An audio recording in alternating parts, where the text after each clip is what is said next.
Hello friends, नमस्कार। स्वागत है आप सभी का आपके अपने YouTube channel study with Ravi पर। आज हम एक दो क्वेश्चन और ख़त्म करके हम आगे चैप्टर चलेंगे। उसका जो मोस्ट इंपॉर्टेंट प्रश्न है जो कि एग्जाम में आता है, क्वेश्चन ये है कि वह एपी ज्ञात कीजिए जिसका तीसरा पद 16 है और सातवां पद पांचवें पद से 12 अधिक है। तो कुछ नहीं करना, अगर किसी श्रेणी का तीसरा पद 16 है, तीसरे पद का मतलब होता है a + 2d बराबर कितना है 16। इसे समीकरण 1 मान लेंगे।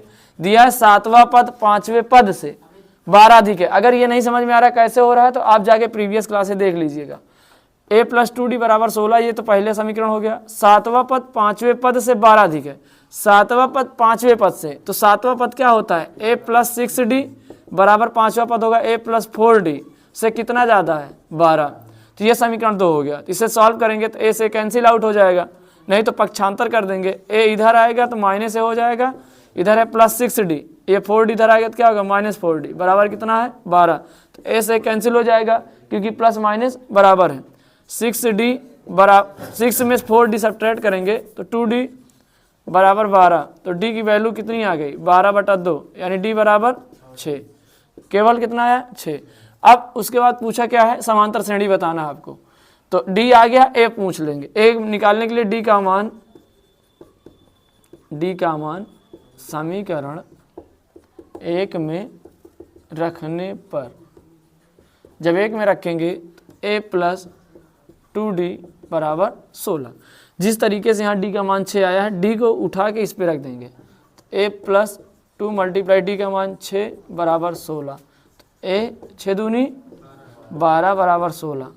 a बराबर 16 - 12, तो a बराबर कितना आ गया 4। अब a 4 आ गया। अब श्रेणी आपको बताना है। श्रेणी का कल फार्मूला बताए थे कि पहले a होता है, फिर a + d होता है, फिर a + 2d होता है, फिर a + 3d होता है। इसी तरीके से करते चले जाएंगे। तो a का मान कितना आया है 4। अब कामा लगाएंगे, 4 + d का मान 6। इसी तरीके से 4a का मान आया है 4 + 2 × 6। इसी तरीके से कर लेंगे। 4 हो गया, 6 × 4 = 10 हो गया, 6 दूनी 12, 12 × 4 = 16। इसी तरीके से बढ़ते चले जाएंगे तो 22 हो जाएगा। तो ये हमारी क्या है श्रेणी, और यही हमारा पूछा गया। समझ में आया? एकदम आसान सवाल है, लेकिन हाँ 4 नंबर के आपके पेपर में आती है, तो इसे आप बहुत अच्छे से करेंगे तभी आपको नंबर मिलेगा। आप शॉर्टकट करते चले जाएंगे नंबर नहीं मिलेगा। जितना आप ज़्यादा मेहनत करेंगे उतना ही ज़्यादा अच्छा नंबर मिलेगा। उतारिए। अब यहाँ पर क्वेश्चन है, किसी समांतर श्रेणी का प्रथम पद 5 और अंतिम पद 45 है और योग 400 है। पदों की संख्या और सारवंतर ज्ञात कीजिए। सबसे पहले हम ये समझेंगे, जो दिया गया उसे लिख लेंगे। प्रथम पद को क्या बोलेंगे 5, और यल को बोला जाता है अंतिम पद। अंतिम पद कितना है 45। यस यन मतलब बोला जाता है पदों की संख्या का योगफल या फिर पदों का योगफल कितना है 400। तो ए एन को ही यल बोला जाता है। हम इसलिए शॉर्टकट में लिख रहे हैं कि ए एन को ही यल बोला जाता है। कहीं पर फार्मूला आप सुने होंगे ए एन बराबर a + n - 1 × d, इतना सुने हैं कि नहीं? तो इसके जगह हम क्या लग सकते हैं यल। तो यल बराबर भी हो जाता है a + n - 1 × d। तो अभी हमको योगफल दिया, ये हम आपको समझाने के लिए बता रहे हैं, ठीक है? इसे इरेज कर दें, इरेज कर दे रहे हैं। अब देखिए यहाँ यस n बराबर फार्मूला होता है n/2, उसके आगे 2a n - 1, उसमें नहीं, ये अंतिम पद जब दिया हो तो a + क्या हो जाता है यल। तो यस n बराबर कितना है 400 n/2। प्रथम पद कितना है 5, अंतिम पद कितना है 45। तो इस 2 का इसमें गुणा भी कर सकते हैं, फिर ऐसे रहने दीजिए। 400 बराबर n/2 × 45, 5 50, 2 से काटेंगे कितनी बार 25 से बार। तो n बराबर 400/25। तो n बराबर निकालेंगे, 25 से काटेंगे तो 25, 5 से काटिए, 5 5 5 8 40, बचा क्या 80/5। 80 में 5 से भाग करेंगे 16 आएगा। कितना आएगा 16। पूछा क्या गया था पदों की संख्या, तो पदों की संख्या कितनी आ गई 16। इस वाली सवाल का हम इरेज करेंगे। दूसरी सवाल का था n बराबर 16 आ गया, और पूछा क्या है सारवंतर। सारवंतर मतलब d।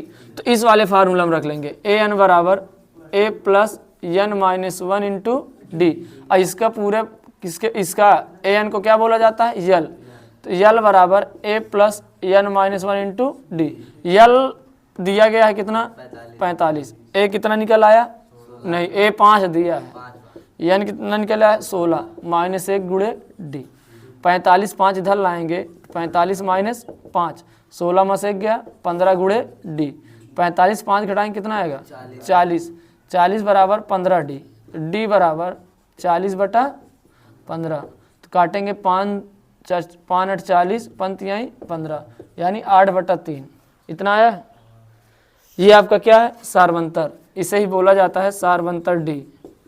तो सार्व अंतर डी बराबर 8 बटा 3 और प्रथम पदों की संख्या कितनी आ गई 16।